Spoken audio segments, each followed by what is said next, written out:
Hi guys, Max here, and this is your daily update for yesterday, the 7th of February. It was a Monday, markets opened after being closed for the weekend, and there were lots of worries because last Friday we left off looking a little bit shaky, with markets being unhappy about the state of the war in Ukraine. At the time, the fears were mostly about nuclear power plants being targeted by Russian artillery and bombs, and maybe some nuclear fallout coming about as a result of that, but those fears mostly cleared up, and it seems like fighting in those locations has now slowed down. There's still a little bit of a concern about Russia claiming that Ukraine is going to blow up their own nuclear reactors and then blame it on Russia. The more likely reality is probably that Russia just might start targeting themselves again, but this is all hearsay to be honest, and it's not clear what's going to happen, and the markets are mostly looking at other things right now. So what actually happened yesterday then? Well, across the board, stocks fell both in US and in Europe as well. Now, European markets were down a little bit. The FTSE 100, for example, was down about 0.5%. The Stoxx 600 did a little bit worse and fell 1.1% for the day.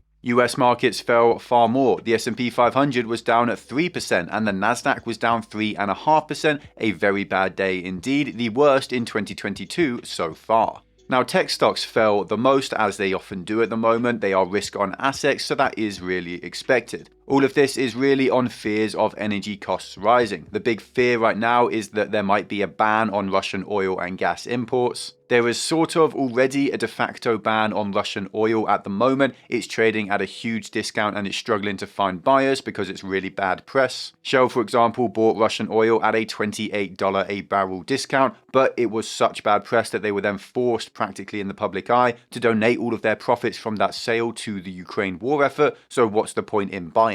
Other firms are following that lead and just not buying Russian oil at all, so supply is low and prices are high. Now, natural gas is flowing more freely. Europe is far more dependent on Russian natural gas than they are on Russian oil, so there's no surprise there. But there are lots of calls to ban or just reduce the imports of natural gas across Europe. There's also a lot of calls to try and restart fracking in the West, to try and help countries like the UK and France and Germany become more energy independent and less reliant on Russia. And those calls are gaining some traction, and there's a decent chance that this does come through at some point with prices where they are. Now, in the US, the big fear is that Biden might just outright ban oil imports from Russia altogether. Now, he has wanted to do it for a bit. He wants to do it with the support of the EU countries, but they're divided and they probably won't support him in that action. As a result, the US might just do it on their own anyway, but at the moment, it's still not really sure. This would, though, if it happens, push oil prices very high in the US and everything else subsequently higher as well. Gasoline prices, for example, are already very high across America, and that affects everything and everyone. Markets are, of course, worried about inflation as they have been for months now. It's going to get worse, so they're worrying more.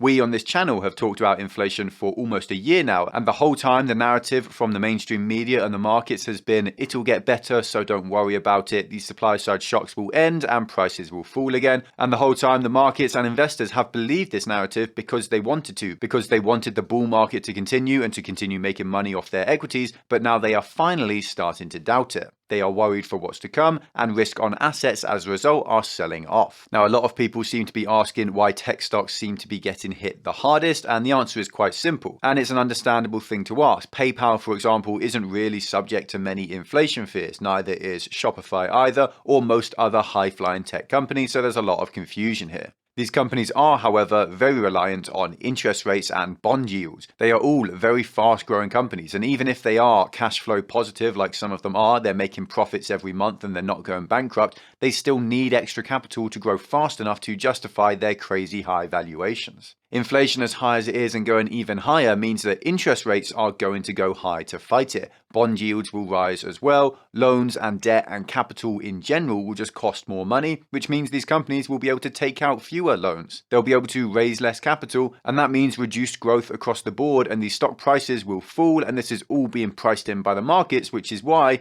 tech companies are getting hammered by oil prices being so high. Now, even Tesla's share price has been hit by these high oil prices. I think yesterday it fell 3.5%, and part of that is due to the news surrounding nickel, which we will get into later, but it's also in part due to high oil prices. Now, this is slightly counterintuitive. They sell electric cars, and these cars become more appealing as gas prices go up, so supposedly they should sell more cars, right? So why is Tesla falling? Well, the same reason as other companies. Their costs of production scale with gas and energy prices as well. It becomes more expensive to build and transport cars and things for factories. The costs of capital raises become more expensive, and it becomes more expensive to use that capital to build new factories like the one in Germany, for example. As interest rates rise as well, costs of loans will go up, so customers will have to spend more for the same debt on their cars, which might reduce their demand. No industry or company is really immune to rising costs, except obviously for those who will actually benefit, like oil companies.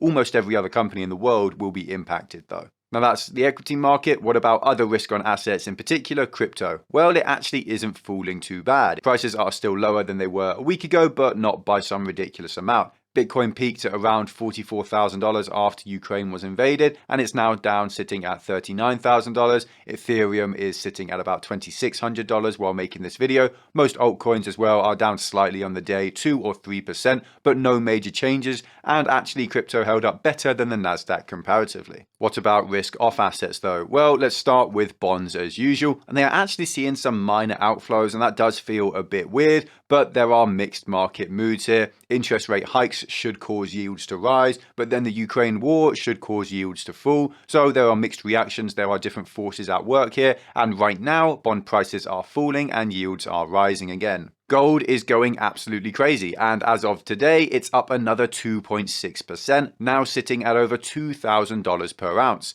Again, I've been buying exposure to gold over the last couple of months since I sold out of my equity positions in the US back in December. I was hoping for more chances to buy at lower levels, but I can't exactly complain right now about making profits while equity markets are tanking. Gold is rising as a hedge to higher inflation that is now expected, and that does make perfect sense. There's also probably some inflows to gold as a hedge against World War III or the war in Ukraine in general escalating, but that's probably a bit less impactful. Now, one of the big topics for this day is, of course, oil prices. We spoke about them rising a moment ago, but just by how much? Well, prices peaked at around $130 a barrel, which is damn crazy. A couple of months ago, it was $70 a barrel, and $80 was looking a bit high. Then we approached $100 and it felt even crazier. Then $110 and $115, and now prices are even higher. This is very worrying for all markets all around the world because, as we said, it will impact everything and it will cause major inflation in every country.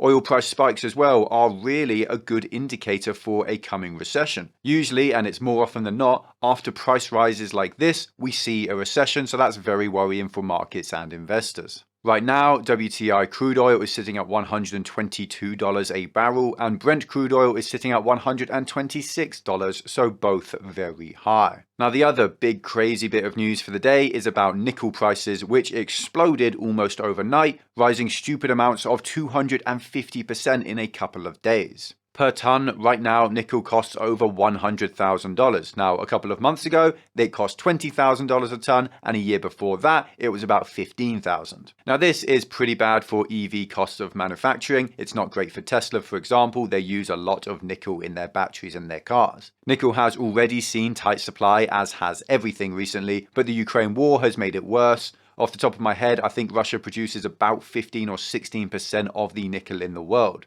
Now, there is also a huge short squeeze going on against some idiot over in China who decided to short nickel. There is loads of nuance here at play. It's a very interesting topic, and I will make a longer video just looking at this topic in detail later this week. But in short, basically, EV costs might increase because of this. A bank in China might go bankrupt. Markets have been halted for nickel trading. It's not good news at all. It's another supply side shock for the world, and it means that inflation is going to keep getting worse. Now, finally, an update on Russia, the state of their economy, and specifically the sanctions levied against them. What's new in this world? Well, not an awful lot, and the stuff that is new is really just more of the same. More sanctions are expected across the board. The EU, for example, is to hit more Russian wealthy people, seize more assets, and target more banks, which is bad news for their economy and their oligarchs. One actual real development is that the EU might issue some special bonds to try and aid the markets and stop them from dropping from these Russian sanctions, and that could help to stabilize equity prices and also show the willingness of the EU to keep markets propped up in the future, so stocks probably like this quite a lot, and it's unclear right now what will come of it, but it could become something. Russian oil exports are being shunned all over the world despite being incredibly cheap. As we said earlier and a few days in the past, Shell bought loads of oil from Russia for the cheap. They came under fire and they've now had to commit to donating their profits from that trade to Ukraine, and they're now not buying any more. Other Western companies are mostly following suit and also just refusing to buy oil from Russia. Now, Russia is threatening to shut down Nord Stream 1, which pumps loads of natural gas over to Europe every day, and this did cause a spike in gas prices. Now, will they actually do this? Well, my gut says no. They need this cash from the sales, but my gut has been wrong in the past. My gut said that Russia wouldn't invade Ukraine either, so they could go through with it. Their economy is in ruins anyway, so what more is one more problem for them? It would hurt people in Europe a lot. Now, there are more companies jumping on the boycotting Russia train in support of Ukraine. TikTok has joined the fray, which is a bit surprising because it's a Chinese-owned company, and Netflix is getting involved as well. In general, loads of individual companies are committing to stop doing business in Russia and with Russian people to try and apply pressure to the country, and that list just keeps on growing. Now, that is it for today. I do want to quickly let you all know that I will be putting a video out later this week onto our new channel, Stoic Politics, which will look at the situation with Japan and Russia regarding the Kuril Islands, which has just emerged, just giving an overview of what the history is there, what's happening right now, and what might happen in the future. So make sure to check out and subscribe to Stoic Politics. Link, as always, is down below in the description and the comments. If you enjoyed this video, then leave a like and a comment to bless the YouTube algorithm. If you want more content like this, then check out our Patreon and join our community of investors. You get access to our Discord, loads of exclusive content like insight into my portfolio and buy and sell alerts for all my own investments. There's a link in the description to masterworks.io, a site that allows you to buy fractional shares of art from world-famous artists like Banksy, which can be a great way to diversify your portfolio with non-market correlated assets. It's completely free to sign up, so if that sounds interesting, then make sure to check it out. There's also a link in the description to BlockFi, which will give you up to $250 in free Bitcoin when you use it. You can also get 9% interest on stablecoins like USDC, which is a far higher rate than you get from any savings account these days. Just make sure not to use Tether. Thank you all for the support. Thanks for watching. Stay stoic. Until next time.